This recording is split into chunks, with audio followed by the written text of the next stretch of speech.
In the shadowed corners of a life once shattered by unspoken betrayal, Jordan Hale has long buried the fragments of her trust beneath layers of guarded silence. Now, on the cusp of unraveling it all, she faces a choice that could either mend her fractured spirit or expose wounds too raw to heal. The weight of unspoken words presses heavy as she steps into the dim light of her apartment. The dim light of Jordan's apartment, filtered through half-drawn blinds, casting long shadows across the cluttered coffee table. A single lamp hummed softly, its glow pooling on the worn couch where Cassidy sat, arms crossed, her face a quiet mask of anticipation. Jordan stood before the tripod, fingers trembling as they hovered over the recorder's red button. The camera's lens stared back like an unblinking eye, promising exposure she both craved and dreaded. What if this breaks me open for good?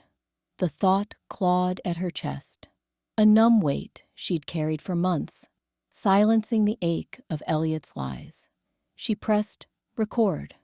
The tiny light flickered on, and the world narrowed to that mechanical gaze. Jordan sank into the armchair opposite Cassidy, her voice emerging flat, like words dredged from deep freeze. I need to say this, out loud, before it eats me alive. Her hands twisted in her lap, knuckles white. The betrayal had started small. Elliot's whispered promises, the way he'd twist her doubts into her own fault. But it grew, crossing lines she never saw coming. Secrets, shared in confidence, turned against her. Nights where his anger made her question her sanity. He made me feel like I was the one breaking us, like trusting him was my mistake. Numbness held her still at first, a protective fog.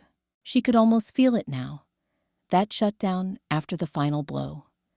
The affair revealed, his gaslighting denial that left her isolated in her own home. Vulnerability? It wasn't strength. It was a trap, a door to more pain. She'd locked it away, convinced silence was survival.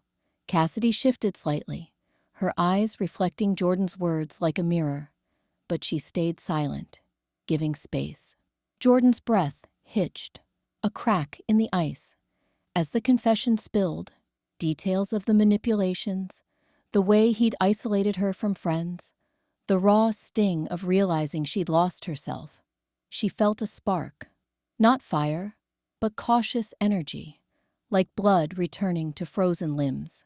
The camera captured it all, her voice gaining edges, eyes meeting the lens for the first time. I shut it down, the pain, because opening up, it felt like losing control again. Was this reclaiming her voice? Or just another risk, inviting the world to see the wound still bleeding? The recorder whirred on, the apartment holding its breath. As the confession deepened, the camera's red light blinked steadily in the corner of Jordan's cramped apartment, a silent sentinel capturing every fractured breath.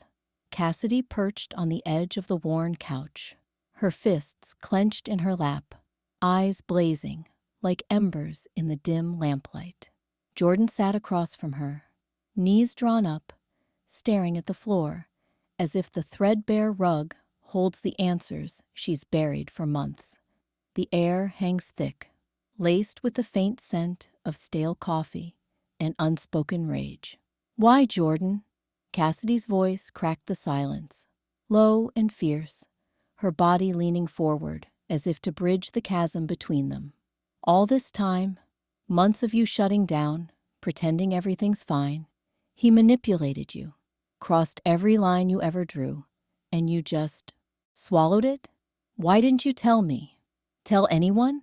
Jordan's face remains a mask of numbness, her fingers twisting the hem of her sweater, knuckles white. The words hit like distant thunder, stirring nothing at first, just that familiar void where pain used to scream. She feels the camera's gaze on her skin, its unblinking eye a reminder of the confession she's forcing herself into, piece by jagged piece. But Cassidy's anger seeps in, hot and insistent, cracking the ice. I couldn't, Jordan murmurs, her voice a ghost, eyes flicking to the recorder. It hums softly, devouring her hesitation. The numbness cracks, a slow fracture, as shame coils in her gut, hot, unwelcome. Why? Because saying it out loud made it real, made her the fool who trusted, the weak one who let boundaries blur into oblivion. Elliot's lies echo in her mind. You're overreacting. It's nothing. And she'd believed them. Locked the truth away to stay safe. Alone, Cassidy doesn't back down, her protector instinct flaring brighter. She slides closer, gripping Jordan's arm, not gently, but with the urgency of someone who's watched a friend drown in silence. Bullshit. You think hiding it makes you strong. He gaslit you, Jordan. Twisted your words until you doubted your own damn self. And now, you're still letting him win by not naming it. Tell me why. Really. The pressure builds, a vice around Jordan's chest. Numbness gives way to a tense simmer. Anger bubbling up. Not at Cassidy, but at the lie she's clung to. The fear of rejection that kept her isolated. What if speaking it shattered everything? What if acknowledging the violations left her exposed, rejected by the one person who stayed? Her throat tightens, words hovering on the edge, but they stick. The camera whirs on, waiting. Cassidy's eyes soften just a fraction, but the fire holds. You don't have to do this alone anymore, but you have to start. Jordan meets her gaze, the anger coiling tighter, a spark igniting the need for this witness, this fury that mirrors her own buried storm. Will the words come? Will she finally claim the broken boundaries as hers to mend? The red light blinks, unanswered. With the tension building in the apartment, Jordan's hands trembled as she lifted the broken glass frame from the cluttered coffee table in her dim apartment. The jagged edges caught the low light from the camera lens, splintered like the trust she'd once cradled inside it. A faded photo of her and Elliot, smiling at some forgotten park. Cassidy sat across from her on the worn couch, eyes wide, fists clenched in her lap. The camera hummed softly, Dr. Mercer's voice a distant anchor from off-screen. Take your time, Jordan. Let it out. She gripped the frame tighter, knuckles whitening. This was us. Before. Her voice cracked, laced with a tense anger that boiled up from her chest, hot and unyielding. Tears welled, hot on her cheeks. She set the frame down gently, as if it might shatter further. That's when it started. This lie that the betrayal was mine to contain. That if I spoke it, I'd break everything more.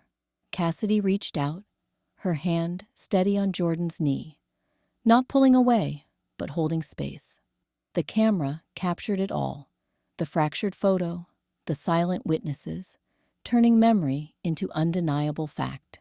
Jordan exhaled, the tension easing into acknowledgement, pain surfacing like breath after drowning. But in her eyes lingered the unspoken. Could she truly name the violation? Let go of the pretense that control meant silence, shifting to seek deeper understanding. In the sterile hush of Dr. Mercer's clinic, Jordan sat rigid in the armchair, her fingers twisting the hem of her sweater like frayed ropes. The room smelled of chamomile tea and faint antiseptic, a forced calm that did little to quiet the storm in her head. Across from her, Dr. Mercer leaned forward, her voice steady as a metronome, eyes kind but unyielding. Betrayal trauma isn't just heartbreak, Jordan, Mercer said, her tone soothing, yet precise, like a surgeon's scalpel wrapped in silk. It's a neurological hijack. When someone you trust, someone like Elliot, systematically erodes your reality. Your brain rewires to doubt itself. Gaslighting, isolation, those subtle manipulations, they make you question your own perceptions. You couldn't trust what you saw because he convinced you your eyes were lying. Jordan's mind reeled, fragments of memory flashing like shattered reflections. Elliot's smile, too perfect, whispering, "You're overreacting, babe. It's all in your head." She'd believed it, swallowed the lie that her unease was paranoia, her boundaries weakness. Guilt clawed at her now. I let it happen. I was blind. Confusion swirled, thick as fog, blurring the line between victim and fool. Why couldn't she see through him? Was it her fault for staying silent? For numbing the pain instead of screaming it out? Mercer noticed the flicker in Jordan's eyes, the way her gaze darted to the small wooden shelf beside the desk. There, a broken glass frame leaned against a stack of books, its photo inside cracked, but not discarded, jagged edges taped haphazardly, as if mid-repair. "Like that frame," Mercer continued, nodding toward it. "Shattered once, but you can piece it back. The doubt you felt? That's the trauma talking, not you. Elliot's tactics preyed on your trust, making you isolate to protect yourself. But that self-doubt, it's not weakness, it's survival. Recognizing it now means you're already rebuilding." A spark ignited in Jordan's chest, faint but warming. The fog thinned, revelations piercing through. Her hesitation wasn't failure, but the echo of his control. Cassidy's face surfaced in her thoughts, fierce and loyal, aligning with Mercer's words like allies in a quiet rebellion against the ghost of Elliot. For the first time, the isolation cracked. Dialogue, not silence, as the path forward. But could she truly accept this fractured perception as not her own doing? Could she trust her eyes again, tape the edges of her own broken frame, and step into clarity? Returning to the apartment for a deeper recount, Jordan's voice cracked through the dim apartment, the recorder's red light blinking like an insistent eye. She sat on the edge of the couch, knees drawn up, Cassidy perched beside her, a quiet anchor. "It was the night after the argument," Jordan said, words tumbling out raw and jagged. "Elliot didn't yell. He never did. He just waited." The memory flooded in, hazy and sharp-edged, like fogged glass. There he was, in their old kitchen, the empty chair at the table, mocking her across the room. His spot, always left for him, even when he was gone. Elliot leaned against the counter, eyes soft, voice a velvet trap. "You're overreacting, Jord. You know I love you. Why do you always twist things?" His hand reached for hers, gentle, but it pinned her in place, the air thickening with that familiar guilt. Anger surged first, hot and feral in Jordan's chest now, years later. "He made it my fault," she spat to the camera, fists clenching. "I'd call him out on the lies, the late nights, the excuses, and he'd flip it. 'You're too sensitive. You're pushing me away.' Every time, I'd swallow it, apologize for feeling anything at all." The words fueled the rage, her breath quickening, face flushing as the flashback sharpened. Elliot's smile, disarming, while her doubts twisted into self-doubt. He was the puppeteer, and she the strings, caught in his emotional snare, convinced her pain was the problem. But then the critic inside whispered, unbidden, a venomous echo in her mind. "See? You made it worse. Stay quiet. No one wants your mess." The anger cracked, splintering into something colder. A tremble starting in her hands, spreading to her shoulders. She hugged herself, the room blurring. Why had she believed him? Why did she still hear that voice? Her own, Now, feeding the lie that she deserved the isolation. Cassidy shifted closer, her hand light on Jordan's arm. "You're not alone in this," she murmured, voice steady against the storm. "He trapped you, but you're out now. Say it all." Jordan's eyes flicked to the empty chair by the window, Elliot's ghost, vacant and accusing. The tremble deepened, but she didn't look away. Could she finally silence the blame echoing in her bones? Delving further into the psychological layers back at the clinic's soft light filtered through half-drawn blinds, casting elongated shadows on the neutral walls. Jordan sat across from Dr. Layla Mercer, her fingers twisting the hem of her sweater, eyes fixed on a point just beyond the therapist's shoulder. Confusion knotted in her chest like a tangle of wires, short-circuiting every thought. Was it all in her head? The betrayal? The endless second-guessing? If she accepted this science, Mercer spouted, would it strip away the last shreds of her control, leaving her exposed as just another broken circuit? Mercer leaned forward, her voice steady, a soothing anchor in the sterile room. Betrayal trauma rewires the brain, Jordan. It's not weakness, it's survival.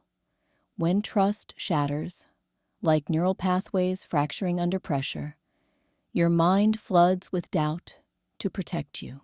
Those whispers telling you it was your fault, they're not truth. They're the brain's desperate rerouting, trying to make sense of the chaos. Elliot's manipulation hijacked that. Your intuition didn't fail you. The trauma muffled it, created false signals to keep you safe from more pain. Jordan's gaze drifted to the side table, where a small photo frame lay face down. She reached out absently, flipping it over. The glass was cracked, a spiderweb of fissures from some forgotten drop, holding a faded image of her and Elliot, smiling in better days. Shattered trust, right there in her hand. She traced the jagged edges, the confusion deepening. If her doubts were just trauma's echo, not her own flawed judgment, what did that make her? A victim of biology, not a fool. "But I questioned everything," Jordan murmured, her voice cracking the air. She couldn't stay silent. The words clawed out, raw and unfiltered. "Even now, I wonder if I overreacted, if my feelings were wrong. Accepting this means I wasn't in control, doesn't it?" Mercer nodded, eyes warm with empathy. "It means you were human, fighting to survive. Recognizing that rewires the paths back toward trust, in yourself first. The doubt served its purpose once. Now, you can choose to let it go." A flicker of reconciliation stirred in Jordan's chest, tentative as dawnlight. The frame's taped edges, hastily mended by her earlier, caught her eye. Repair wasn't erasure.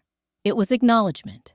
But could she truly believe the trauma had forged those false signals? Not some inherent flaw in her judgment. The question lingered, unspoken, as the room's quiet wrapped around them like a held breath. Back in the apartment, with Cassidy pressing for more, the camera's red light blinks steadily on the tripod in Jordan's cramped living room. A silent sentinel capturing every flinch. Jordan sits on the edge of the worn couch, her fingers twisting the hem of her sweater, eyes fixed on the floor. The air feels thick, charged, like the moment before a storm breaks. Cassidy paces in front of her, arms crossed, her face a mix of fierce love and unyielding frustration. "Come on, Jordan," Cassidy says, voice low but insistent, stopping inches from the lens. "You're not getting away with half-truths anymore. That recorder's on. Say it. The lie you swallowed whole. The one that's been choking you silent." Jordan's throat tightens, heat rising in her cheeks.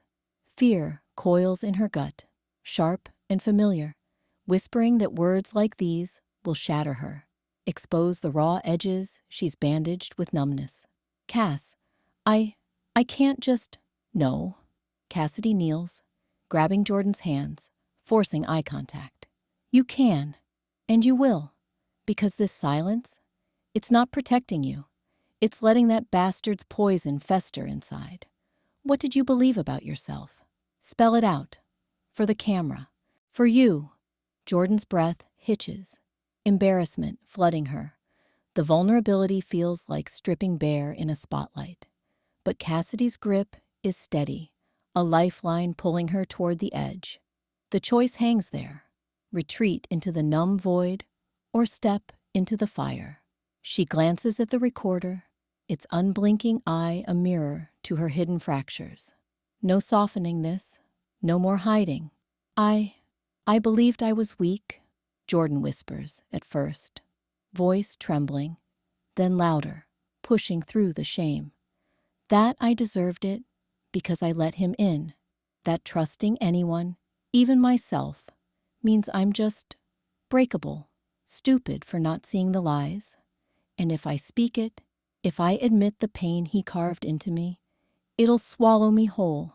So I stay quiet to stay safe. Cassidy's eyes soften, but she doesn't release her hold. There it is. That's the lie, Jordan, not you. Say it again, louder. Own it so you can burn it down. The words spill out now, tense and raw, Jordan's shoulders shaking as acknowledgement cracks her open.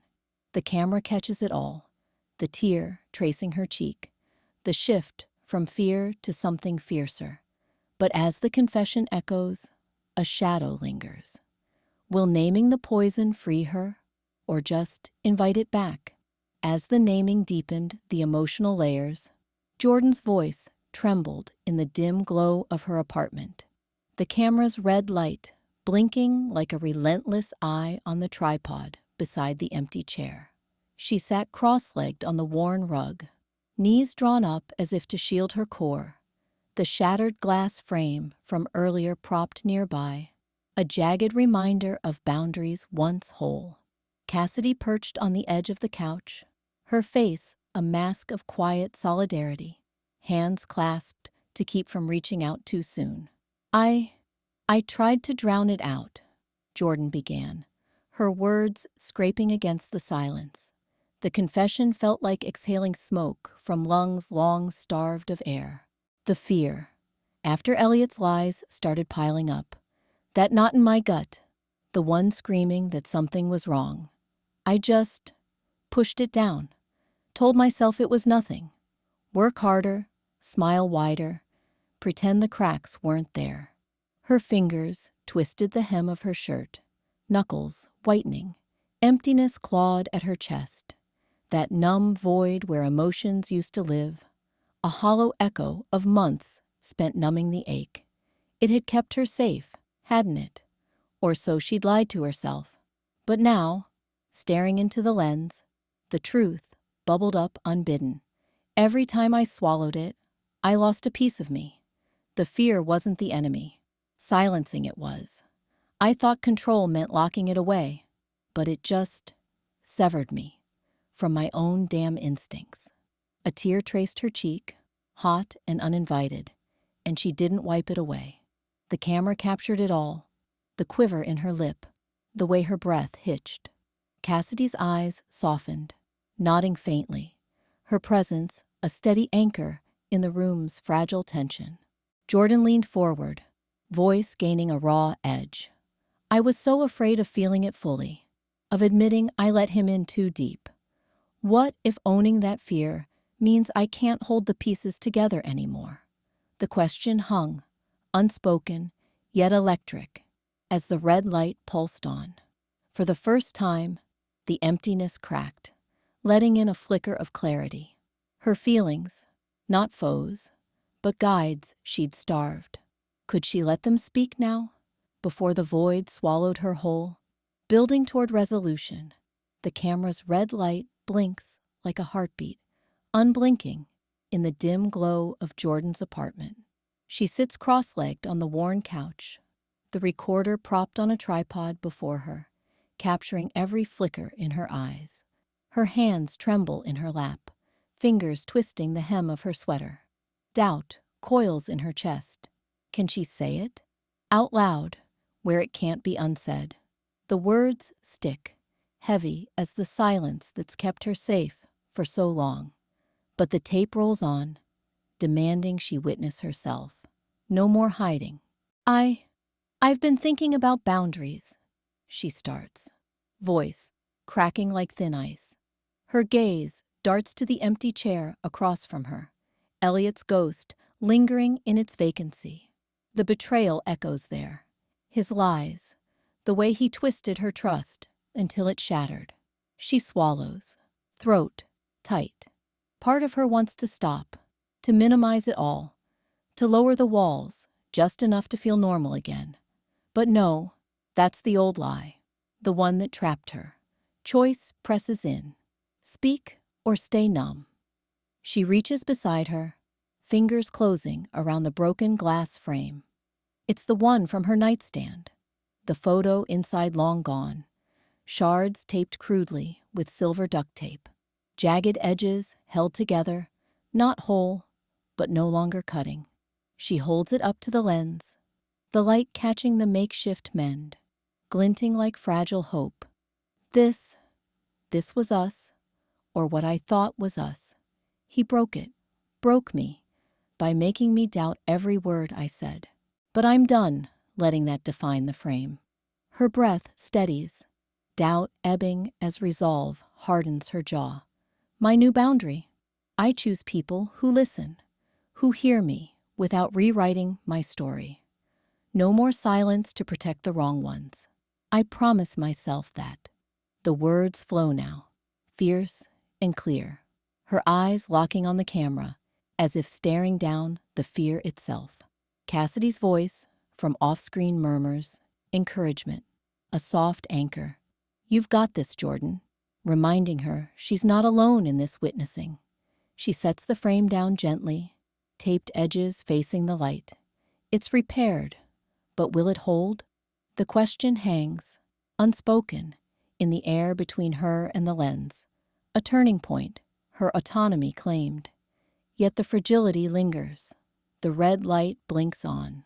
In the final integration of insights, the camera lingered on Jordan's face, her eyes still raw from the confession.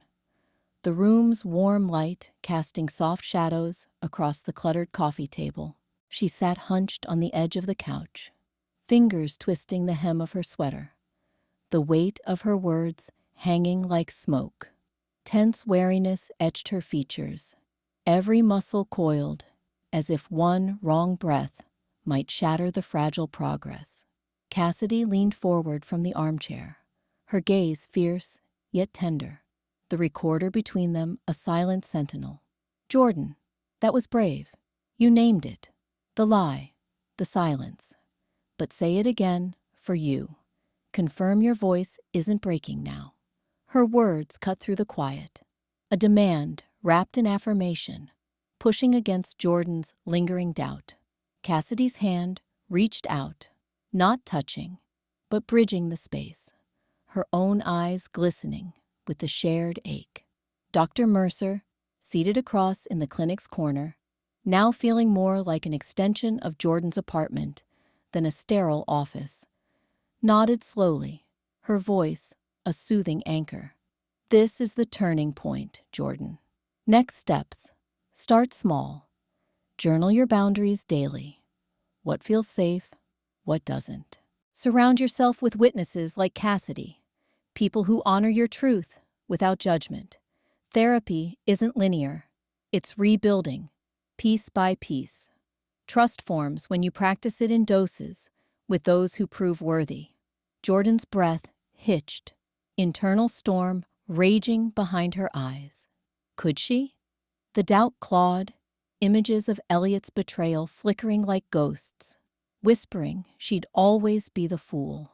Her gaze drifted to the side table, where the broken glass frame lay, its shattered edges crudely taped with clear strips.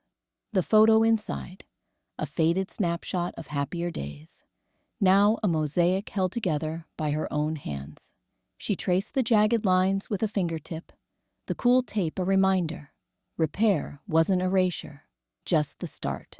I can trust myself again, she whispered, the words barely audible, emerging from the tightness in her chest. Her shoulders eased, just a fraction, the wariness softening into something quieter, more assured.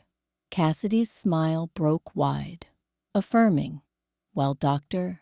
Mercer's nod deepened the network of support weaving around her. Yet in the hush, as the camera pulled back, the question lingered unspoken. Would this quiet confidence hold, or would the cracks demand more mending?